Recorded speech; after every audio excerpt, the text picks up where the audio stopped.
跨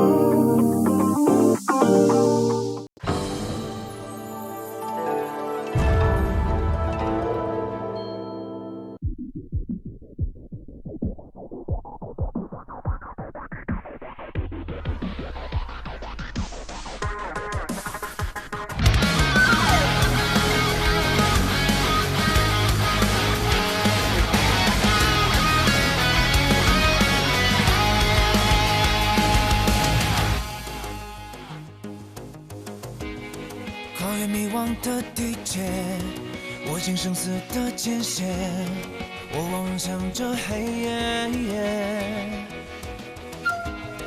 灵魂不曾被熄灭，挥舞起这份热切，即使终于烟雨裂。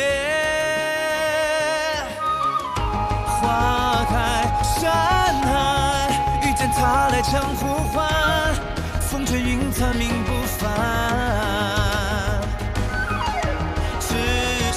世外，谁人能明我孤单？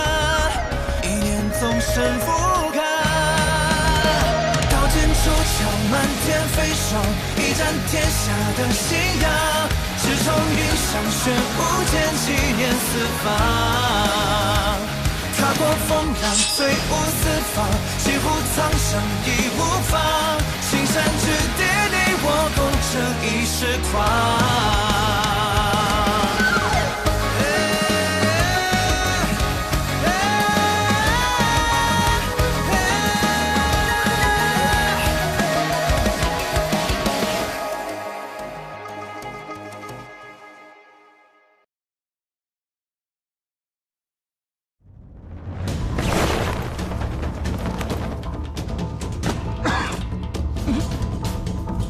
我一直都对一件事情很有疑惑。既然你们都知道我的身份，那么凭什么以为自己能够带走我？当年你以一剑赢万甲，西楚国破后，世人也以为你早就剑折身死。这种情况下，即便你苟活下来，想必也会受到极其严重的内伤。设若你依旧如当年一般功力高深，那为何这么多年你不现世，又为何不为西楚报仇？所以，虽然你还活着，想必你的功力也不是当年那般了，是吗？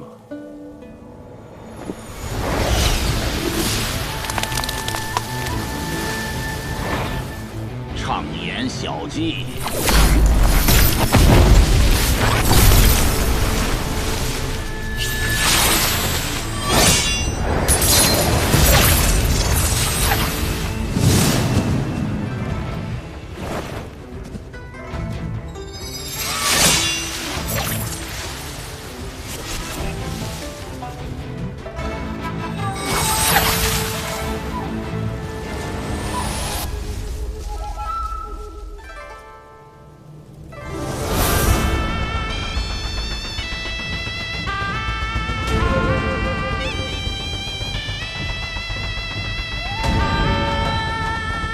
已是许久，未曾真正出剑。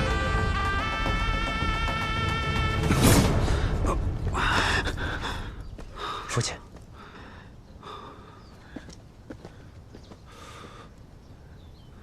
你来干什么？我来救我的师父。你知道你的师父是谁吗？他究竟是谁并不重要，重要的是，他永远都是我的师父。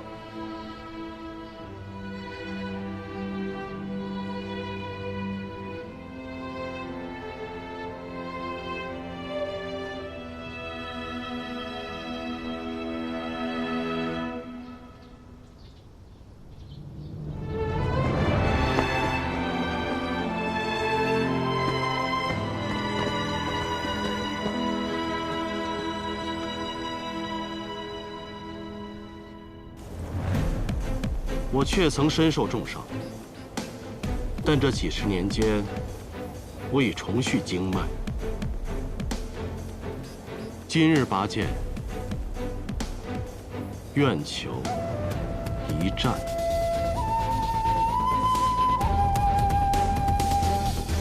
陆仙，你死到临头了，还敢虚张声势？陆仙，乖乖跟我们走吧。乾东城小霸王在此，谁敢伤我师父？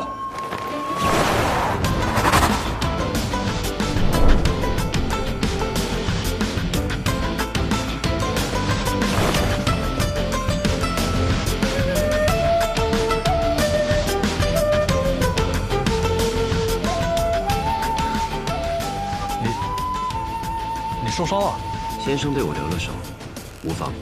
不好意思啊，各位，温家温壶酒来晚了。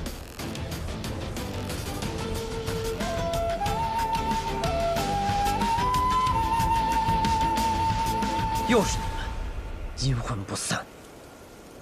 尊师，他便是拥有天生五脉之人。看来今天的收获还真不少啊。 东君，退下吧。你现在还打不过他们。如仙，且慢。这两个人不是什么善茬，先生的身体瞒得过别人，却瞒不过我温壶酒。只怕此战之后，多谢你。不过或许。 这是最好的两全之法。陆仪走到这儿，就让我回忆起年轻时的力量吧。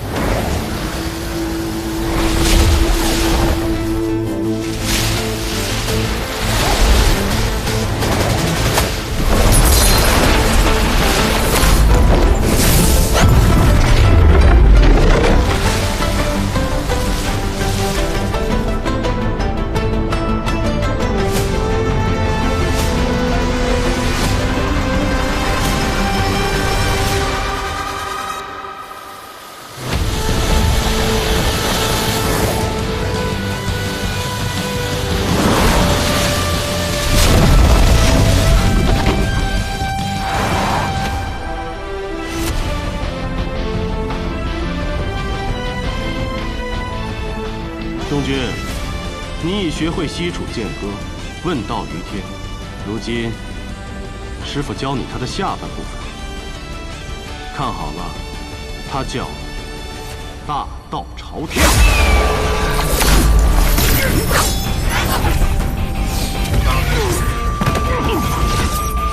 明月落雨衣，得成仙人场。 仙人欲何去？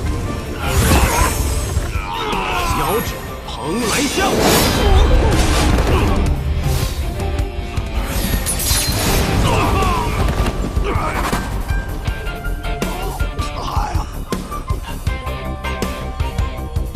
此乡因何有？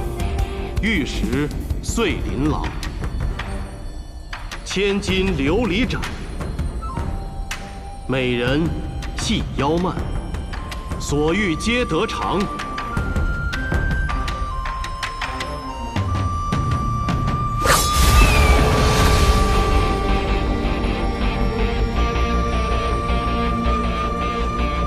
仙人得闻后，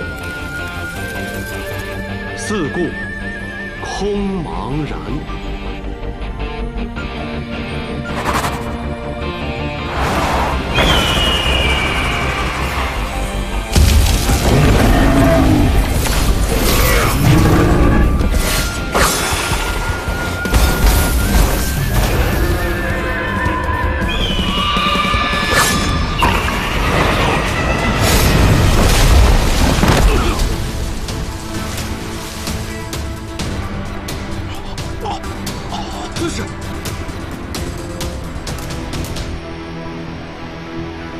弗然振剑还，碧血尽残阳。原来，这才是传说中的绝世之剑。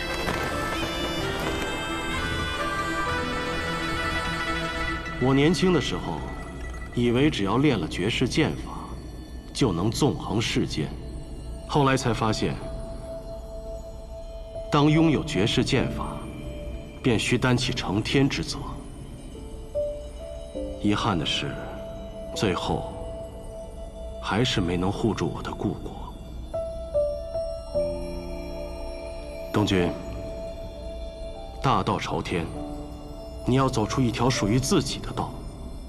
等你找到了自己的道，你就一定会像你所说的那样，名扬天下。为此间年少狂心，将葫芦弹倒，忽然出现一道光。你我并肩流浪，欲将天地丈量，浮生死茫茫。几次染霜，山岳尽苍，赴人间一趟。月下提剑斩夙愿，少年曾许的情换一道光。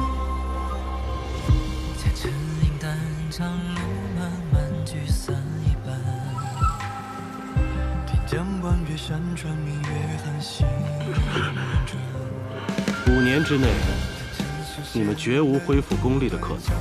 诛仙，你为了你这一剑，值得吗？或许我还有第2剑。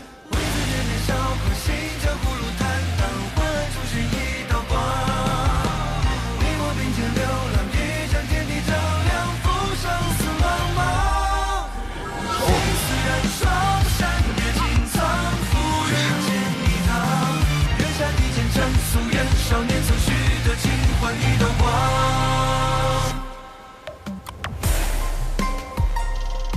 今日得见先生，方知天地之广阔。为此间年少狂心，将葫芦弹荡，昏暗处是一道光。藏心燃上，月落寒窗，热血如江洋。自身心里路坦荡，少年中化作人间一缕光。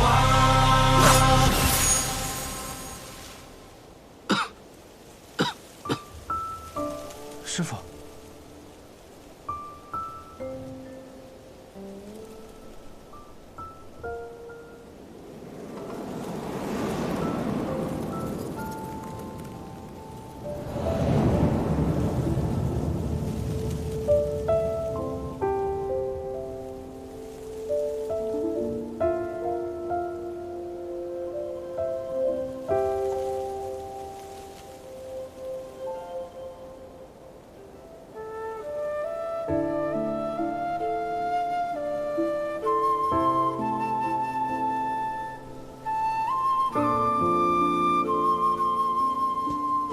师傅，您怎么了，师傅？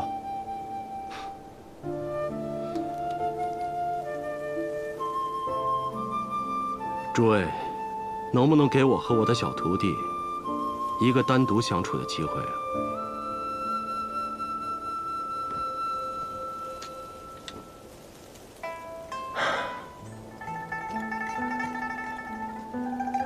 先生，再会了。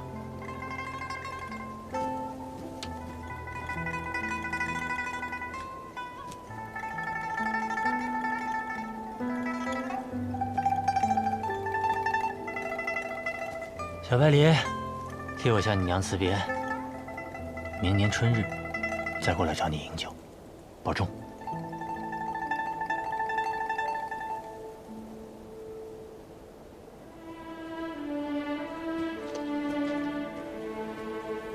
师傅，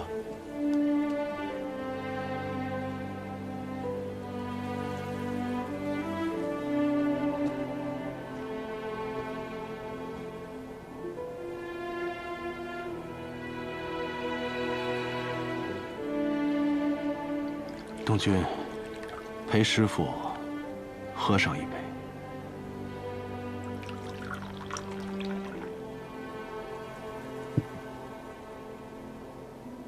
这些年来，多谢你的陪伴。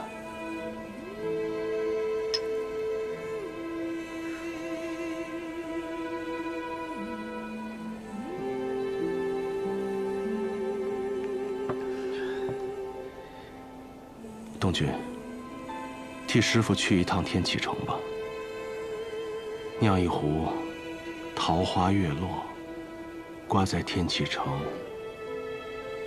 最高的地方。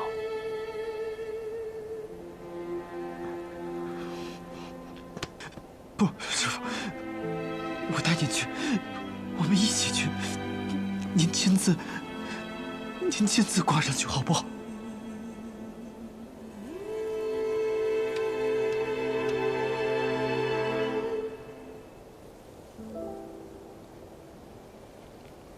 哭什么？师父早就是应该死的人了。当年是师兄用自己的命换了我的命，可即便如此，我也只是强弩之末，全靠一杯药酒续命罢了。东君，人呢，只要背负的太多，就不那么自由了。说来也是矛盾，我既希望你可以自由自在，逍遥不羁，也希望你可以名扬天下，成为真正的英雄。好，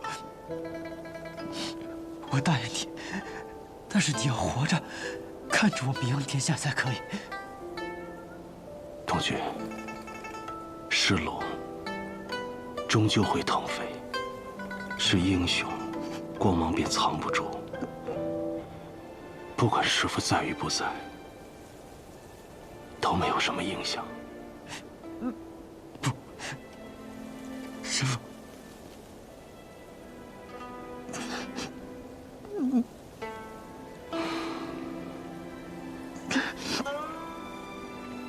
还记得你第一次闯进这院子的时候，我便觉得与你投缘，想都没想，便收你做了徒弟。可谁曾想，你竟是百里洛尘的孙子。不过现在后悔也晚了。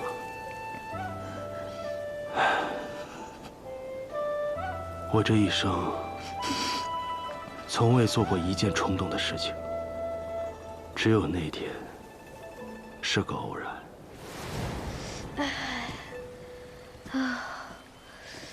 你是谁？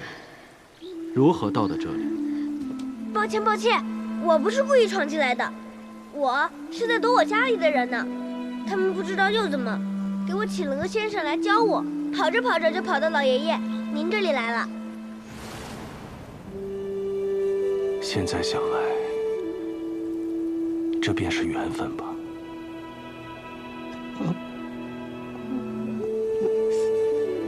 师父，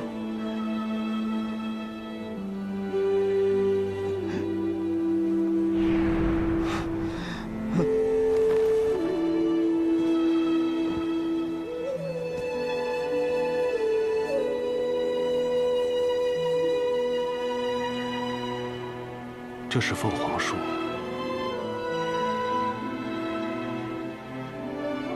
是西楚的国树。可凤凰非梧桐不起，纵然是什么人世如仙，没有了西楚的土地，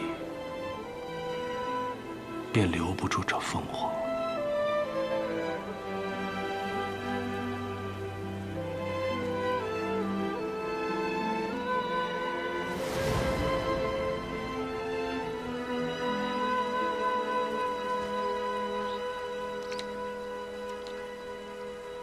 你能识酒？我可是以后要做酒仙的人。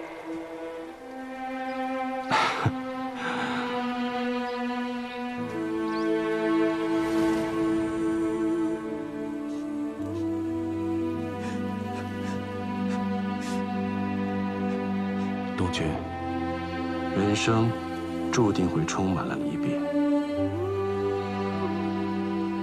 你这一生还会经历许多这样的离别。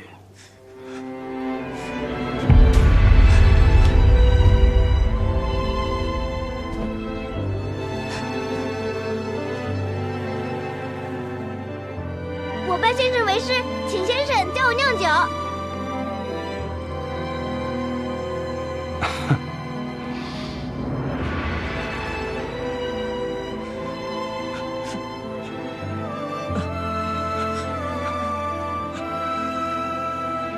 再见了，我的徒儿。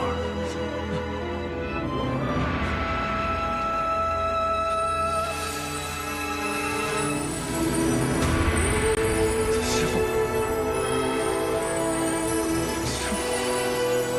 师父，师父，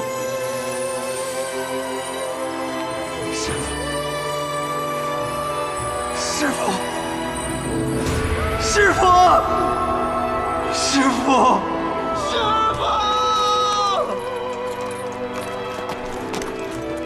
父亲，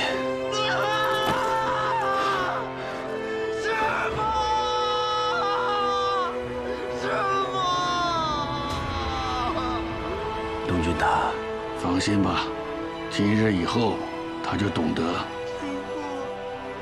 什么叫真正的江湖。恣意飞扬的八公子不是真正的江湖，剑林的剑客风流也不是真正的江湖。师父，师父！只有今日他所看到的这一切，才是真正的江湖。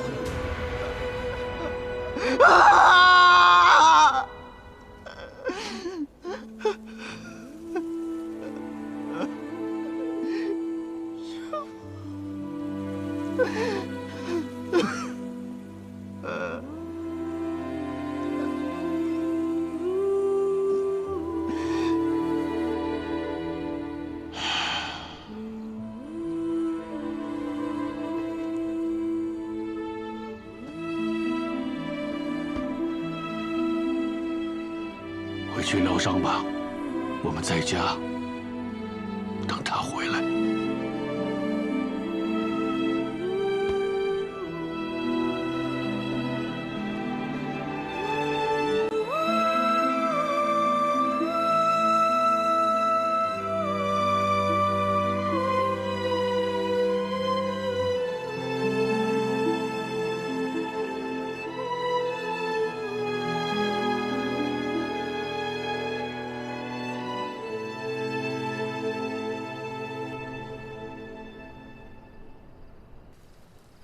从此以后，这世上便再没有这样一位可以风华动天下的儒仙了。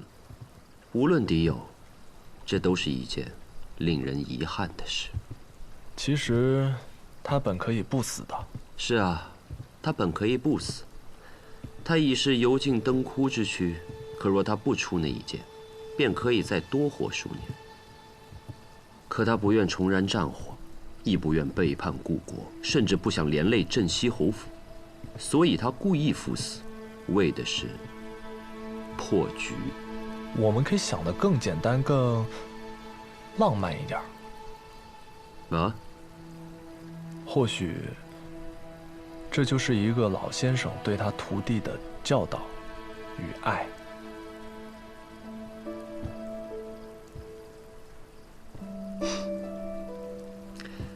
你虽然经常说一些废话，可是刚刚那句说得很好。哎，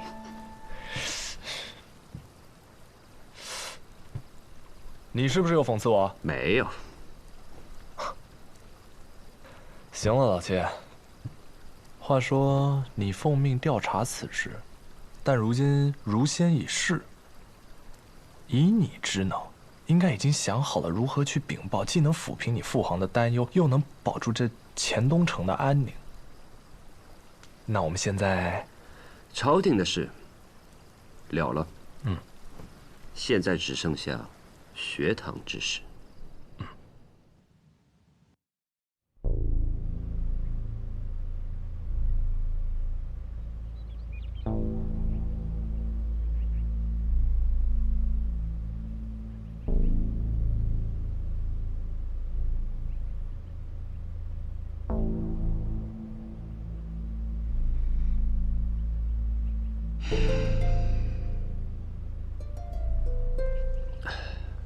不知道侯爷可考虑清楚了？一定要东君吗？是啊。我可只有这一个孙子。侯爷，我知道您的顾虑，但是我对您说过，我此次来见您，仅仅是以学堂小先生的身份。这与我前些日子去寻古城先生是两回事。我想要百里东君，也仅仅是因为我觉得他是家师一直苦等的最后一位弟子。我这一辈子最疼爱的就是这个孙子。我的愿望就是让他远离纷争，一辈子在钱东城无忧无虑地做富家子弟。为什么你们非要把他推进深渊呢？只有傻子才能一直无忧无虑的吧？大胆！你说什么？不是不让你说话吗？我是说，只有傻子才能一直无忧无虑的。每一个人都会长大，人只要一长大，他就不可能无忧无虑的。他不久前才亲眼见到自己师父的死，你觉得他有可能当做什么事儿都没发生过吗？不可能。况且他现在是西楚剑阁唯一的传人，全天下的剑客都把他当作目标。你镇西侯府，能护得了他一辈子吗？若论剑术，就算学堂高手来了，我也不惧。内子承袭温家毒术，放眼江湖，又有几个敌手？他要练武，在我们这里便是，即使学到8分，谁能害他？学堂李先生如何？那你就让李先生来跟我说。他这个人不讲道理啊！我若讲道理，还能生出这样的儿子来？世子，其实我觉得师兄所言颇有几分道理。哼，在钱东城学剑，他永远是那个万人之上的小公子，纵使学有所成，不过是一柄漂亮的剑罢了。未经生死，徒手可折。况且，百里东君似乎被一伙不明人士给盯上了。昨日我们便是在古城前辈处遭到了那伙人的袭击。那伙人来路不明，但是武艺高强。他们不但想带走古城前辈，还想带走东君。如此前有狼后有虎的危局，你们能护得他一次，还能护得他几时呢？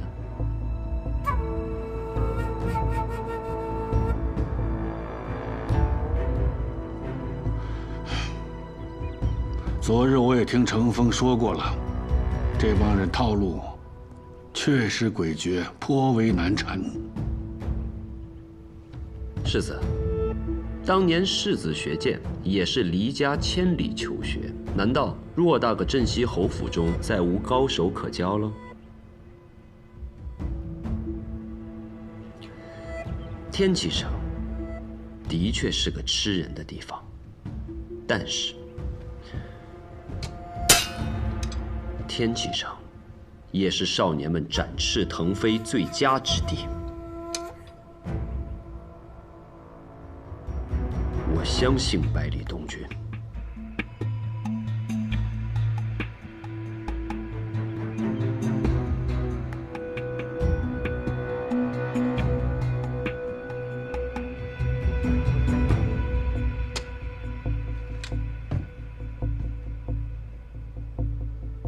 你说的有道理，但我不同意。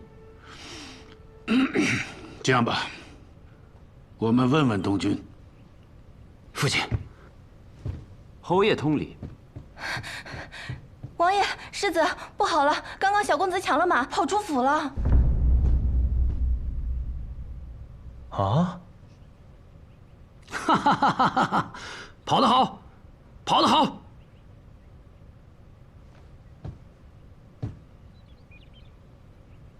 侯爷，如果我是执意不让他去天启，我又何必面上虚与委蛇？他去哪儿了？出城了吗？没有没有，公子说他要踏遍钱东城。失礼了。行了，我们去看看。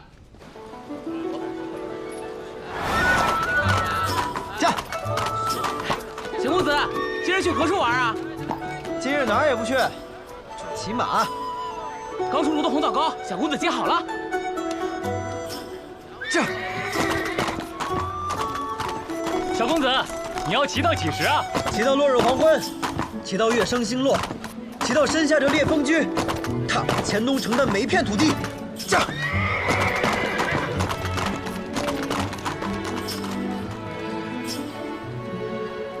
头儿，追不追？追！呀！玉，慢慢的追，千万别追上我啊！头儿，你又追上过几次啊？其他时候我不管，但这一次，一定不能追上。这一次，让我们跟在他的身后，做一次他的护卫。真是一匹不好驯服的野马。看来去不去天启，东军已经有了答案。 有的人就是这样，参军可以当将军，苦读可以中状元，若是西路，可以做那绝世的高手。不必问他能做什么，只看他想做什么。有这样优秀的后辈，侯爷和世子爷还担心什么呢？九王子殿下，但是你把东军带走，可真的只是为了？ 学堂之事啊，只为了学堂。好，东军此去天启，不要牵扯到任何朝堂之事。你可否答应？侯爷放心，我萧若风愿意性命担保。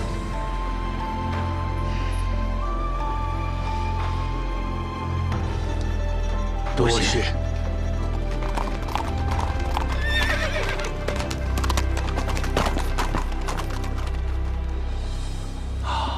不错不错，够畅快，有我当年和顾剑梅一起马踏天启的风范了。么，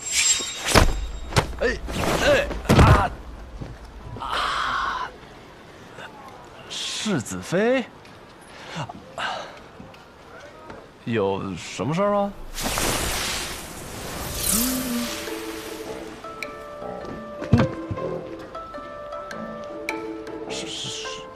世子妃，你干什么？这是我自创的毒，叫做温香暖玉。若是东军学成归来，安然无恙，我便给你解药；若是期间出了什么意外，放心，中了我的温香暖玉的人，会死得很舒服。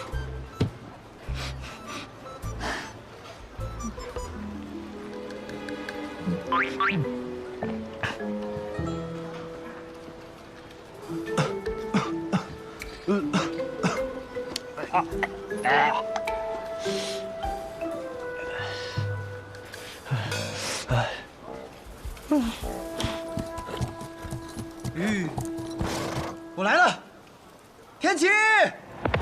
副将陈升，盼望小公子学成而归。我方将士盼望小公子学成而归。我方将士盼望小公子学成而归。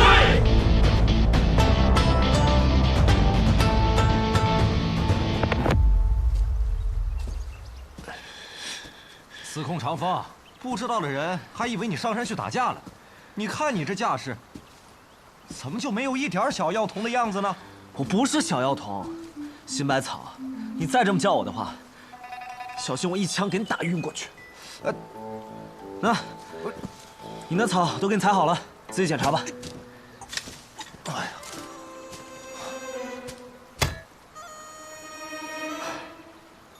嚯！ 果然有学艺的天赋啊，挑的半点都没差。按照我说的分量，自己去熬了吧。什么？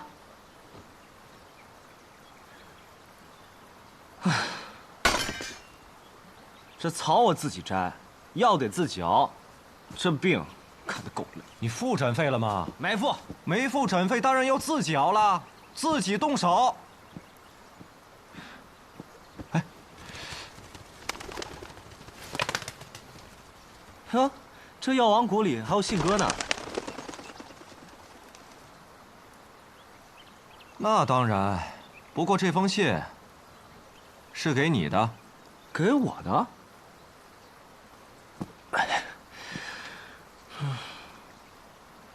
司空长风还活着吗？哼，这人说话够直白的呀。还活着的话，别来钱东城找我了，我去天启城了，有机会来喝我新酿的酒。没了。这人挺有意思的，他是谁？他呀，他就是我跟你说的镇西侯的独孙，百里东军。不过他为什么这么快就离开了钱东城？他的家人不是不让他去天启城吗？信上是什么也没写。看来你很关心他呀。那是当然，他是我好朋友。哈，那行，继承我一半衣钵后，你就可以去天启城了。年轻的时候，谁都想去天启城，也谁都该去一次天启城。那里是龙蛇盘踞的地方，也是少年人乘风入天的地方。照你这么说，你年轻时候也去过天启城？哎呀，那个时候，皇帝生病，太医院治不好，3天杀了10几个太医。我师父就派我去出诊，屋内是快死的皇帝，屋外是随时准备拖我出去砍头的长刀侍卫。可是我握针的手一点都没慌。后来皇帝的病治好了，我说过，只要人没死，在我这儿都能医。有意思。我也一定会去天启城。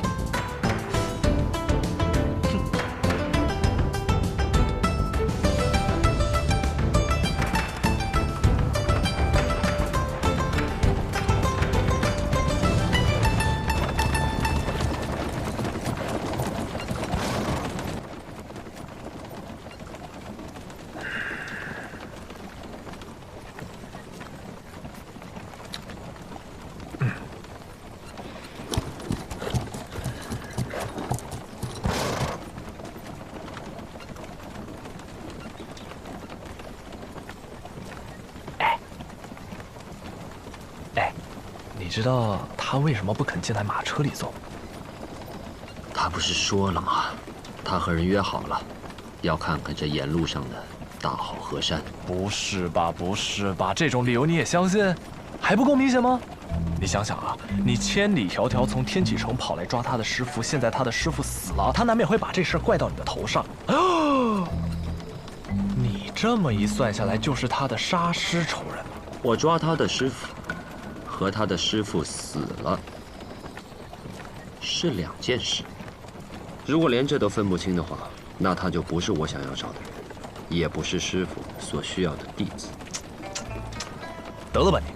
你想想啊，他再怎么说也只是一个初出茅庐的孩子。你以为人人都跟你似的，18岁的时候心思就那么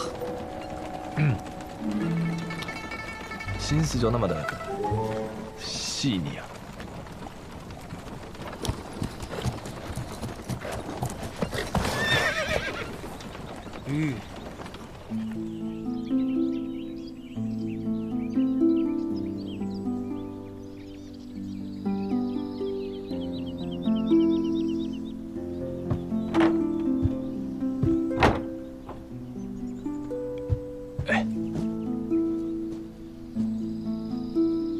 越过前面这个山坡，可就再也见不到钱东城了。我小的时候觉得钱东城很大，怎么也逛不完。稍微大了一点呢，就觉得钱东城也不是很大，骑上个小半日的马也就到头了。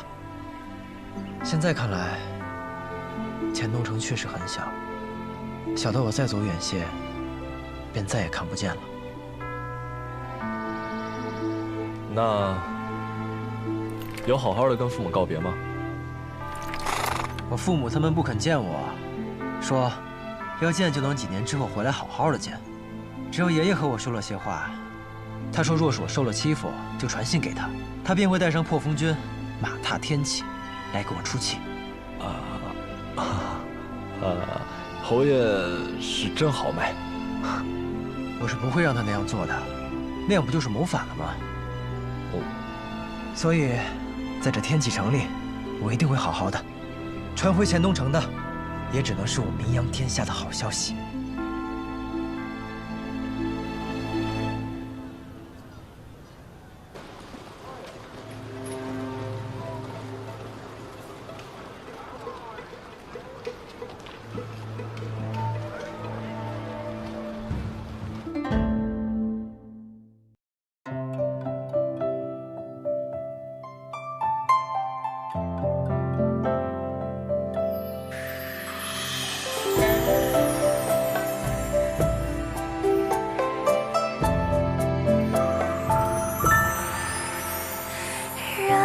轻轻微风绕心游弋，听波般忽泛涟漪，人教春泥，只听枝